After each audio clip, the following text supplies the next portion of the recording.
Hey SEOs and content marketers, say goodbye to crazy spreadsheet mashups and experience unprecedented connectivity between your SEO planning and reporting data. Introducing Audience Key, technology for keyword mapping, content brief automation, and rank tracking that form an SEO strategy system providing unparalleled feedback loops between planning, reporting, and optimization activities. Put your time and energy into strategy, not data upkeep. Visit audiencekey.com and apply for a free trial today.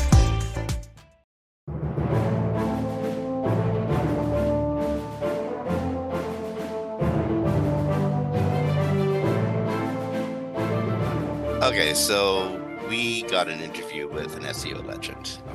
Mikkel deMib Svendsen has just created an SEO Master Course. He's been hitting up a few prominent SEOs to help out with the Master Course. I know you had Alan Connect helping with analytics, and I want to talk about the Master Course. But before we get to that, Mikkel, we have you on the line. You are a legendary SEO.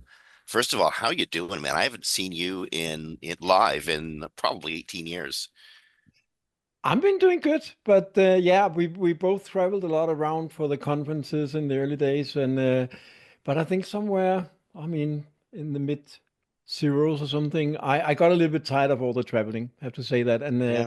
and also I had small kids, and they didn't like me traveling that much. I was away from home maybe 3 months a year or something, so that was a little bit too much. Yeah. So I sort of gave up, like many of my colleagues, on doing lots of conferences anyway.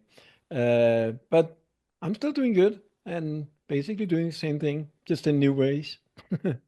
Well, you were first known in the SEO community as the man in the orange suit on the conference floor and on conference podiums. Actually, You were, that hmm? actually that was a bit later. Oh yeah. In the beginning, I was known as a guy in a suit and tie. I always like to dress up differently than the majority. So at that time, it was mostly all the hippies, which is fine. But then I turned up in a black suit and tie and stand out that way. But then everybody else started doing that, and I changed to the orange suit. So yeah. Well, you absolutely stood out. Were incredibly prominent, but you're also prominent not for the orange suit, but for the success you've had as an SEO, an SEO consultant, an independent affiliate, and there's the straight up, I don't owe Google anything attitude you always brought to the job and to the environment. That was actually one of the things I remember you saying most frequently. Remember, we don't owe Google anything; they owe us. Do you still feel that way?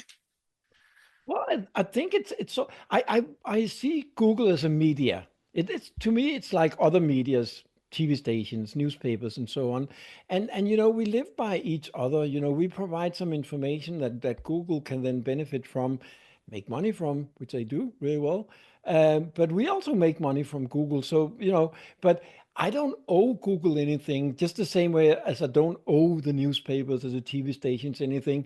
But we can both benefit from each other. But we are on two different sides of the table, at least to some point. I mean, we also work towards some of the same goals. We want happy users online. We want people to find good information.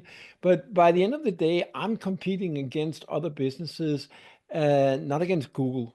So whatever Google decides they want to do, they do, and so do I.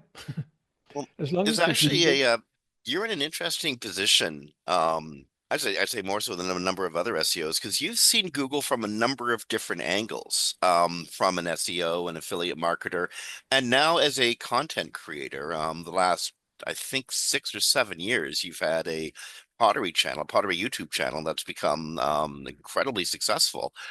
Has that working with YouTube, has that changed your view of Alphabet and Google's overall information structure? No, I mean, it's basically just part of the same ecosystem. I mean, Google is a very huge and very broad scope media today. So YouTube, of course, is a very important part of it. It's also part of what we do with many companies when it comes to SEO. Video is a huge part of the internet now, at least for certain businesses. And yeah, so I just use the pottery channel as also sort of like my own personal experiments with what works. But it's a different part of Google, of course, but essentially it's still, the same media company. Did your training in SEO, the knowledge you gained over the last 2 decades, has that helped in dealing with YouTube, or at least in understanding that environment faster than say your peers might have? Yeah, I think definitely my understanding of the search part of it, because I mean, let's face it, YouTube is a search engine too. It's just a very specialized search engine uh, for videos, of course. But lots of people are searching directly in YouTube to find information. And so my understanding of how people search and how you can write text that sort of match and come in the and respond to the way that people are searching, of course, has been helpful to me. Lots of people are not even bothering to create good headlines for their videos, or good content for their videos, or even the hashtaggings, and of course that the fact that I do that, of course, has made it more likely that I turn up in searches. So I do turn up in a lot of related, of course, YouTube searches, and that, of course, helps gain more visitors. So in that sense, there's a lot of similarities with what we do with YouTube and other content, except, of course, for the format. Instead of writing text, we're doing videos. But yeah, On a personal note, I got to tell you, I found I don't do pottery, but I love pottery, and I found your videos delightful. It's just really great seeing an SEO find success and a passion in a field that's outside of SEO, and still find a lot of success and enjoying it. So thank you for sharing that stuff. thank you. It's given me great joy just to see you have great joy. Um, the information environment in Google is changing really rapidly. You just wrote a master SEO course Yeah. in the midst of the greatest changes, I suspect, in search and how we express search and search results to users. First of all, how are you feeling about the new environment, the AI environment, and the changes in the way Google presents information? Well, you think, the thing is, it's actually funny because when I wrote my last book, I wrote about 10 books about SEO, various aspects of SEO. And the latest ones I wrote a couple of years ago. And the first one was in 97. Um, and the funny thing is, when I wrote my last book, for the fun of it, I took the first book that I wrote like 3 decades ago. Um, and I looked through it. And the funny thing is, there was absolutely very, very little, almost nothing in the first book from 97 that was wrong. Of course, there was a lot of focus on Alta Vista and Excite and Hotbot, and those guys are gone. But the things that I explained people what they should do to their website in 97 is essentially still right. Of course, there's a lot more today. So what I'm seeing in development of SEO is that lots of things are constantly being added that we need to adapt to. New features, new options that we can exploit or not. And of course, there are changes to the way that Google behave and index and display things. All the interface change over time. But the very essential of what we are doing is actually not changing as fast as some people think it does. Now you're asking about all the new stuff with interfaces. What you have to remember, I don't know how much you see though from over there, but it's very, very diversified. So for example, we don't have a Google overview at all. You will soon. I don't know because apparently there are some huge legal problems that they're trying to sort out in Huh. Europe. So currently, Google Overview is not available here. So that part we don't actually see, but that doesn't mean, of course, that AI doesn't play into it. And just like you're saying, it's probably going to come around. I don't know if how they're going to fix that, but it's probably going to come around. And also, of course, Bing, which by the way have very, very little reach in my part of the world. I think here in Denmark it's around 3% or something, so it doesn't really count. But right now we don't have that Google overview. But of course, it's very, very important in other markets. But I mean, over the past few days, we had huge discussions from an optimization point of view, how much it actually changed. And I'm on the side of that. I you've probably seen that there are new terms coming up, DEO or AIO, and there's a bunch of different terms that people are suggesting we should use now because optimizing for AI is completely different. I would say it's completely bullshit. It's not different. I mean, essentially, nobody have been able to prove to me that there are essential things that you need to do in terms of optimizing for AI that you shouldn't already do for SEO. The only argument I saw the other day was, but lots of people are forgetting all these basic SEO things, and that's why they don't turn up in AI, so they should be doing that. And then I'm like, yeah, but they should be doing that anyway. The fact that they're not doing proper SEO doesn't mean that we need a new term for optimizing for AI content. And in fact, right now, um, the LLMs or the AI engines are actually pulling less information than what the search engines are, because they're not executing JavaScript and they're not reading schema data, at least the ones that I've been able to check. So they're actually getting less data than what the search engines are getting for their indexing. So in a way, you could say it's actually more basic. That will, of course, change over time. We don't know how it's going to change. I will, if I was to predict what's going to happen, I think they will pick up more and more data, including schema data and other kinds of structured data, and probably also execute JavaScript. But right now, I think they have enough challenges with the resources they need to generate these LLMs. But that is from the optimization point of view. But of course, that is only the one side of the coin when it comes to AI, because there's also the other side of the coin, which is about production, and how we can use AI in production. And I think I don't think there can't be many SEOs left or any webmasters left or any designers left in the world that is not using AI to some degree.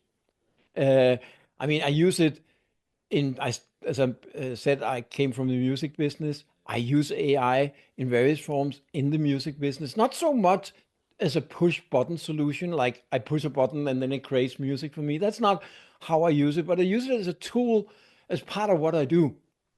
I mean, essentially, just like you would use a calculator 30, 40 years ago, of course, it's a tool. You still need to understand math. You still need to understand music to create great music. But some of these tools can help me do what I want to do faster. And that's the same thing with SEO. I use text generators for helping me out a lot with text. I use video generators and image generators to improve the skills I have in creating these elements. So it's become part of a natural tool set for me. And I But think it's most not a people do. set or forget thing. You can't run your business on AI and AI alone. As you said, you need to have a good deal of background knowledge yourself and a good deal of vision. Yeah, and I mean, for example, if we take graphics, just as a good example of photographs. I mean, today, and especially now with OpenAI just came out with a new model that creates much, much better images. And it is impressive. But the skills you gain from working with graphics, if you're a graphic artist or photographer, the skills you get is the ability to see an image and judge whether it's good or not. That takes experience. Because a funny thing is, there was a funny story in the media here in Denmark, because there's a guy who's been doing this program about AI on a more consumer level. And anyway, he was working with one of the early image generators, maybe Midjourney or something, or no, I think maybe DALL-E. Anyway, he was working with that, and it didn't actually turn out the way that he wanted it. So he was fighting it, and you know how it is when you work with AI. Suddenly you get into this conversation mode with the AI, and you think you're almost talking to a human, and at some point, because it didn't produce the image that he wanted, he sort of yelled at the machine, and then the and then the reply was really really interesting, very interesting actually, because what it replied to him is, I can't see what I'm making. It cannot see the image it's creating. And that's a very interesting point, because the AIs can produce images, it can produce text, it can produce lots of things and music, but it cannot hear the music. It doesn't get an erection if the music is great. It doesn't get any passion. It cannot see if a photograph is a good photograph. It cannot see if a text is a good text. It can use math to create a text that is grammatically correct and that is spelled correct, but it doesn't know if the text is good. It doesn't know if the image is good. It doesn't know if the image evoke feelings. And that is a big difference still between humans, which essentially are the ones we are trying to influence, and machines. The machines can produce a lot of things that is correct technically, but does it evoke emotions? They don't know. I don't know if you saw the Search Engine Journal article, Roger Monti's article yesterday, his interview with Jana Alderson. Mm. Jana was saying a lot of the stuff that you're saying right now. AI is an incredible tool. It's going to be very useful moving forward, but if you don't have the human skills, the human chops, then it's well, it's like a paint by numbers set. It doesn't actually produce art or produce content. It basically mathematically regurgitates something out that is just like or very similar to hundreds gajillion other things that are already up there on the web. Is Google How is Google going to deal with basically the recursive problem of AI generated content? Well, it depends a bit on what part of it, but it's a very interesting question because I saw some estimates, and of course these are just estimates, but maybe up to 80-90% of the text that are being published on the internet is created with LLMs now. Yeah. And since the LLMs are generating their machines based on the text they find on the internet to a higher and higher degree, we're going to have inbreathe. And we know what inbreathing does to living organisms.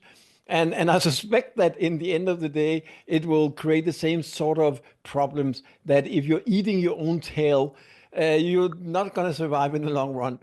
So I think that's something, and I know it's something that they're addressing now. But the problem is, the better the output from the LLMs is, the better it is for us to use. And the more difficult it will be for them to detect whether or not to use it to create new generations of the services. So I don't know exactly how they're going to solve that, but of course they are also aware of that problem. But that is an interesting issue, definitely. Okay, so I want to get to the SEO Master Course. You kind of gave me access to it. It's Mhm. enormous. There's 120 some odd videos Yeah. covering eight or nine different aspects: introduction to SEO, SEO tools, SEO strategies, keyword and market research, creating the websites themselves, massive section on technical SEO, uh, large section on content optimization, link building, engagement, local SEO, and on, actually. Interviews with industry leaders. First of all, how long did it take you to compile this masterclass? Well, it took me quite a while because I mean, as you know, I've been teaching a lot. I love teaching. I always did that, and that's essentially also what I do with the pottery channel on YouTube. I like teaching, and maybe that's also why people like to listen to me teach because I do enjoy it from the bottom of my heart. So, but when I had to do this, it was a different format. So I've been doing a lot of conferences, I've been writing books, and I've been having offline workshops. But moving into this format very early, I realized I had to sort of embrace it in a different way because it is a different format. And so first, I did a lot of experimentation with the setup and how to presenting and how to include real life examples and screen sharing and stuff. So I did a bunch of test drives on this. But then when I finally got it, I still, spent maybe 4 or 5 months or something to put it all together. I still had to do some other consulting work on the side. Uh, but yeah, it took maybe 4 or 5 months to complete. So And oh, sorry. and the thing is that at some point when you work on a large project like that, you have to. I mean, I suffer from having too big ambitions sometimes. I um, I uh, I started out as a done before when I write books that I want to put everything I know about SEO into this course. And of course, as you work your way through, you realize that's not possible. You can't take a lifetime of knowledge and put it into any limited format. So I ended up, you say it's a lot of lessons, but you should see the list of lessons I have that I also want to add. There's probably 30 or 40 more as I know of right now. What is it So that suggests there's going to be updates? yeah, but that is the great thing about that's what I like about working with this format because I've also been doing physical books. And when you do a book like that, you have to go through editing and all that stuff, and then you print it. And then 2 months later, you realize you want to add a chapter. And then, yeah, it takes a lot of extra work and cost of producing the book again. But in this format, I can very easily create a new lesson and add it. So I'm definitely going to do that because things are, there are things being added and new things are being added to the scope of being an SEO. Well, and as I touched on earlier, you embarked on this project during a time of one of the greatest changes and shifts in SEO. Does as a content creator, does that make you nervous a little bit? No, I'm, to be honest, I'm actually more excited than I'm nervous. I'm still, after doing this stuff for, yeah, well, close to 30 years, I still wake up every morning and I'm excited about new things. I, I, I know people and I meet them with clients that are like, hate those changes and they come to me and said, "Oh, now we just spent 3 years implementing this strategy and now Google changed everything." And I'm like, yeah, and they're gonna do it again tomorrow. So so if you don't like changes, then you should probably be in a different industry because that is the essence of the internet. That I like it. I love things that are changing all the time. The challenge is having to figure out how something new works. And I think, well, if you don't like that, then you shouldn't be in this business. It's as simple as that. So, who's your course for? Who should be signing up for the SEO Master Course Well, or Master Class? because the people I had helping me out with shaping the course in the early stage of it was very focused on having this avatar in your head, and so I mean, so the main target that I had for this course was in-house SEOs. It's been a huge increase in people actually working in-house in companies, like different than last time we met 10, 15 years ago. There was a Uh, lot less people in-house in companies that actually had any responsibility for SEO. But now they do, and they need to upgrade their skills. And so that was like my main focus in this course. But by the end of the day, it's the same thing we do, whether we are in-house or we are an agency SEO or we're independent consultant. It's basically the same thing we do. They're just certain things of how you're managing a site and how you're managing a team and so on that is a little bit different, whether you're in-house or agency dealing with multiple clients or if you're a freelancer. So I think for all those three groups, it will be beneficial. But one thing I will say is that it's not a course for people who are just into getting some quick tips or that magic SEO bullet, just press this button, install this tool, and then everything works. That's not really what I'm teaching people here. I'm teaching people the trade, the craft of being an SEO and all the different aspects of it so that you can apply SEO to any kind of business, in any kind of market, in any kind of platform, in any kind of situation. So it's not, I think there's a lot of, especially short YouTube videos and stuff where it's almost like these magic buttons, you just, if you install this tool or you do this, then everything works. But it may work for a certain kind of site right now, but definitely won't work for another kind of site in another business, in another market, or maybe not even tomorrow. So I'm teaching you the craft of being an SEO, and that takes some time. That's why the course is long. And that also put a requirement on you that if you want to study, I think you can learn a lot from this course. But if you don't want to study, if you don't want to spend the time on actually learning how things work, then this is not the right course for you. well, if somebody does sign up for the course, what kind of commitment are they making? Well, that only commitment to themselves and whoever paid for the course. But I mean, you do need to spend quite a bit of time. Of course, there is about right now there's about 36 hours of lessons, and I mean that takes time to go through. And I would say depending on what your original skills are. No, some people are taking the course that have more like communication, soft skills, and don't know much about the technical side. Some people are more strong on the technical side, but don't know much about strategies and communication. So depending on what angle you come in from, there will be lessons that are difficult to understand that you may even have to view a few times. Go back and do some testings and maybe go back and review the lesson again. And of course, that's the great thing about an online course versus going to a seminar or offline workshop is that you can repeat the videos as many times as you have to. But one thing is, of course, going through the videos. I also have a lot of tasks in those videos and suggestions for what you should try and go and do. Unless you go and do that and try it out yourself and test it on the platform you're working on, the site you're working on, you will only learn half of it. It have to be applied in some way. So this is a hands-on thing. It is very much, and I mean, I try. I don't. It's not possible to do it all the way through, but whenever I can show instead of telling, I'm trying to do that. So there's a lot of screen sharing as well, going into two of the platforms I'm using a lot for references are WordPress and WooCommerce on one side and Shopify on the other side, because it is two of the biggest, most used platforms. So there's a lot of examples where I go in and show exactly how you can do things. And of course, also with tools like Ahrefs or Search Console and Scream and Croc, instead of just talking about it, I'm actually showing this is how you can do it. And I'm also in the course, there's a lot of download files. So I have a lot of templates that I use for structuring data and stuff. So instead of you having to do all that yourself, I have some templates you can download. But you have to go and actually take these templates and use it for your own data and put that data in before it's any value. So how do people sign up for the course? How do they audit it first to see if it's for them? And then how do they actually get engaged with it?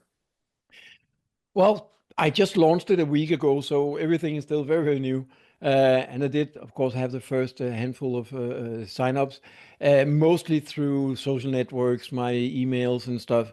So it's been very limited experience yet. But I mean, I try to be as open about what it is. I even supply a couple of free lessons so people can see the teaching style I have, whether or not they like Oh yeah, that. that's a good way to audit the course, see if it's for them, right? Yeah. And Yeah. and and on top of that, I do the same thing that most people do today for digital products. I offer 30-day money back guarantee, no questions asked. So I mean, if you sign up and you hate it, then let me know. You get the money back. I don't want to have students that hate it. And so I try and make it as frictionless as possible. But and so far the ones that are signed up have given me really good feedback. So I hope more people are gonna like that. Okay, so where does somebody go to sign up? You go to courses.demib.com and you can courses. Courses.demib.com. Yeah, Okay. and I right now on the front page, there's just this one course. I am launching some other courses. There will actually also be a couple of pottery courses because people have asked me to do that. But yeah, right now it's just the SEO Masterclass course, and you can go and sign up for that. Um, um, I urge people to go and at the very least check out the SEO Masterclass course.